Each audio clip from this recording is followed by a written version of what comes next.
Thank you. Thank you all for being patient in a long morning session.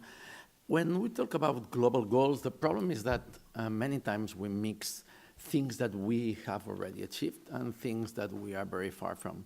For instance, when you take the goal for, which is the one in education, says ensure inclusive and quality education for all and promotes lifelong learning, then you see one of the targets, for instance, by 2030, ensure that all youth and substantial proportion of adults, both men and women, achieve literacy and numeracy.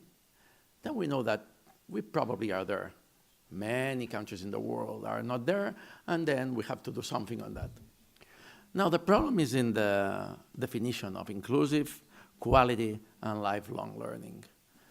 Because depending on how we approach this, we could see that we all are quite far from this, and particularly that many of the decisions that we take have consequences on many of these things. I like a lot Dr. Paulini's approach on a very easy issue as the construction, thinking that the soil is something that we could take for granted, and then not thinking on the consequences of this.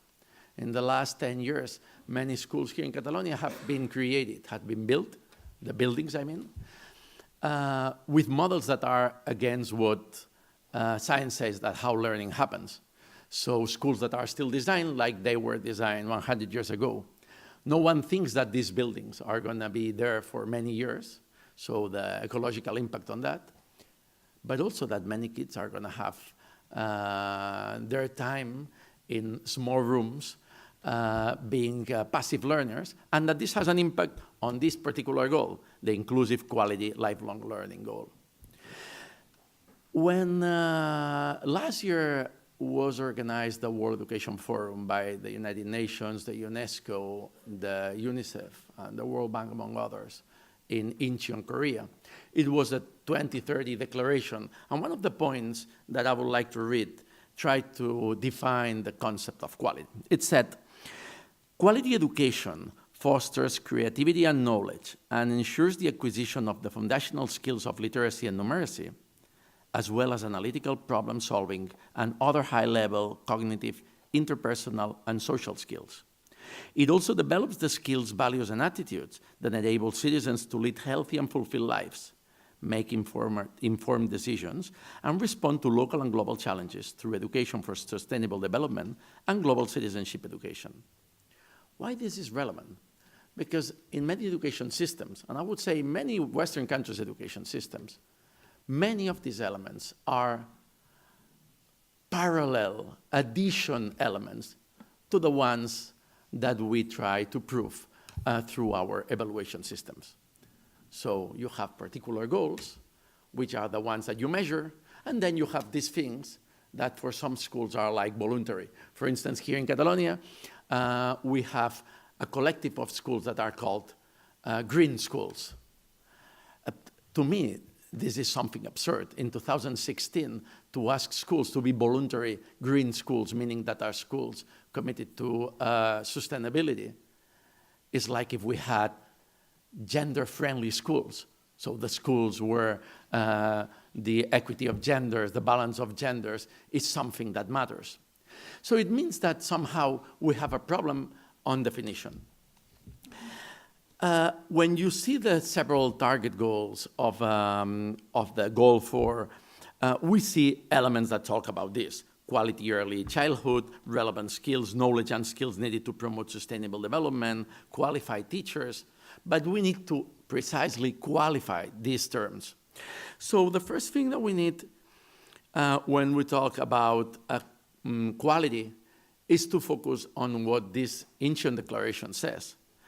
And also what this document, this is the Catalan version, it's the last report of the UNESCO on education, it's called Rethinking Education, was published last year, says. And it says two relevant things, several relevant things. One of them is that we should acquire knowledge through development of competencies. And competencies is both the goal of education, the development of competencies, and the way through which we acquire knowledge. What does that mean?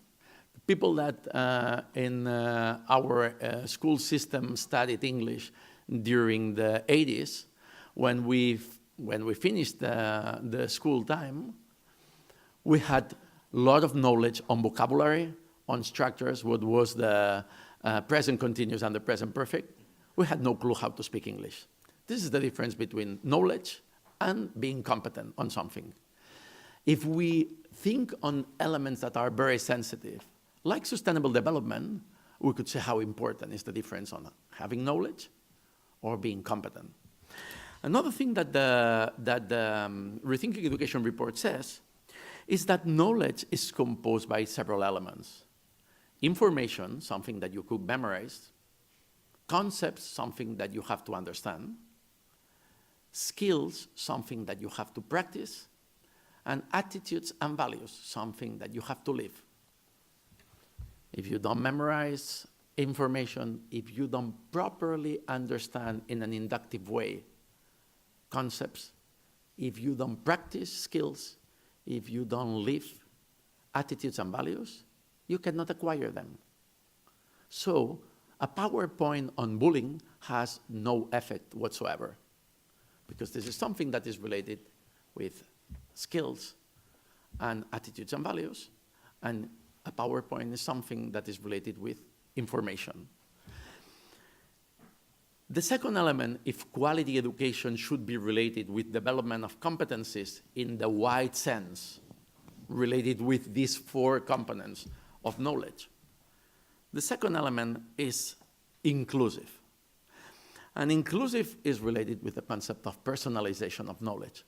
We come from an approach on education from 150 years ago, based on the idea that all kids are the same, and you could create an industrial system providing all the kids with exactly the same kind of information that they are going to transform into knowledge. Well, many people have said during the 20th century that that was wrong. The advantage that we have is that in the last 15 years, the advances of neurocognitive sciences have shown that this is certainly wrong. I mean, any of you that know twins know that this is wrong. But sometimes we need to transform information into knowledge. And the advantage that we have is that we have enough information that says that personalization of education is key to have inclusive education. Because inclusive education is not only putting diversity in your classroom, it's to be able to develop systems for the acquisition of competencies, and therefore the acquisition of the several kinds of knowledge that fit different people with different needs, with different precedences, and with different social, cultural characteristics. And you could do these in 2 different ways. One way is to put one teacher for each kid. The other is to transform the system people learn, which is the holistic approach, when you create interdisciplinary approaches like many education systems are now moving to. And the third element is that you cannot promote lifelong learning if you don't create first the most important skill, which is autonomy of learning. If you are a passive learner during all your education life, because autonomous learning is a skill, if you don't practice this skill, when you are not in front of someone that do this transference of knowledge, you cannot acquire it. So let's go back for a second to the first report of UNESCO on education, the Farrer Report 1972. There have been 3. Farrer Report 1972, Delors Report 1996, Rethinking Education 2015. Farrer Report said we cannot afford not to create lifelong learners, so autonomous learners. And in our education systems, we mostly have passive learners for all the compulsory education system. So you are not going to create lifelong learners if you don't develop the capacity of learners to be active. The UNESCO report says another relevant thing, that we have to stop separating the three dimensions of education, which are the cognitive, the emotional, and the ethical. And this is very relevant because somehow the way we measure education is related with our concept of success. What is success? Depending on your definition of success, you are going to measure the success of education in one way or another. For instance, it is successful to be the minister of economy of a country, to be the president of a bank, and one day someone discovers that you don't pay your taxes,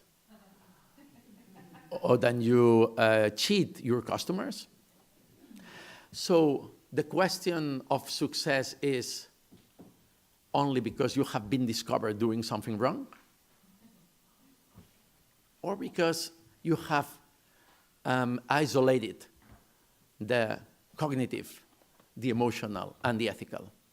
When we talk about sustainability, it's exactly the same. So if this is something that you put in addition of all the other elements, then you first cover the relevant things, and then when you have time, talk about this green stuff. Well, what the UNESCO report says is this disaggregation of these components of the holistic approach of education is something that is leading us to the absurdity where we are now, which is, by the way, this thing that you think that schools should be voluntarily dealing with something that COP21 is saying that is one of the most relevant and global risk elements of challenges. When analyzing this, we could see that the object of study of education should move from being disciplines to being reality. This is something not always obvious. We humans have created several lenses to understand reality. Some lenses are disciplines, some lenses are languages. So physics is a discipline that helps us to understand very ultra small things and very wide things. We could understand and predict the cosmos, and we could understand and predict the atom. Maths is a language that allows us to be very precise in our kind of prediction, to explain things that we cannot explain with our normal languages. Now, we should empower citizens with this lens to be able to describe, to understand, and to predict reality, to be able to be autonomous citizens, able to build a decent and meaningful life for them and for society. Now, to do this, we need to make that the object of study is reality. And this is the holistic approach on learning. If the object of study are the disciplines by themselves, we disaggregate the logic. And we cannot understand something as complex as the global challenges of sustainability, poverty, diversity, or something as crazy as that in 2016, we still have in all societies, with no exception, in all economic classes with no exception, in all cultures with no exception, in all economic levels in societies with no exception, a systematic discrimination of women. Something that cognitively is so obvious, and yet happens permanently in all countries, in all societies, in all dimensions. So you cannot deal with global challenges if you don't put reality as the main subject of study. and you then use all the elements that humanity has created as a lens to understand this reality and to be able to give new solutions. But not only this, there are skills that are related with this. One skill clearly is to be able to understand what's going on, to understand reality, and to be able to describe it. Another one, I mentioned it before, is the capacity to be lifelong learners. And this is a skill that you have to practice. Equally, you have to practice deliberation, coexistence, and participation if you want to have a society with coexistence, with participation, and with capacity of deliberation. Otherwise, you could have a society which half of voters could vote for a candidate like Donald Trump. Because you have literacy, you have numeracy, and yet you don't have a good capacity of knowing the consequences of public decisions. But you also have creative people, because we have challenges in front of us that we are not able to solve with the tools that we have now. And that's why we need creativity. And many people talk that when you put art in schools, they think in this as the goal. And they don't think that this is also a means. You cannot develop creative people if you don't put them in situations where they should develop their creativity. We are in a situation where many of the challenges that we have are crossed by the exponential technological change that we still today don't know which reality is going to put in front of us in 10 years' time, not in 30 years' time. Ethical ones, technical ones, equality ones, social ones. And that is why we need to develop critical thinkers and creative individuals, and this is something that should be developed in school. Just to finish, all of this should impact the training of teachers, the curriculum that is taught and that is learned in schools, evaluation indicators that should be competential, the learning practices, to be able, as we saw in the previous presentations, to make a holistic approach that could use education as a tool to answer global challenges. Thank you.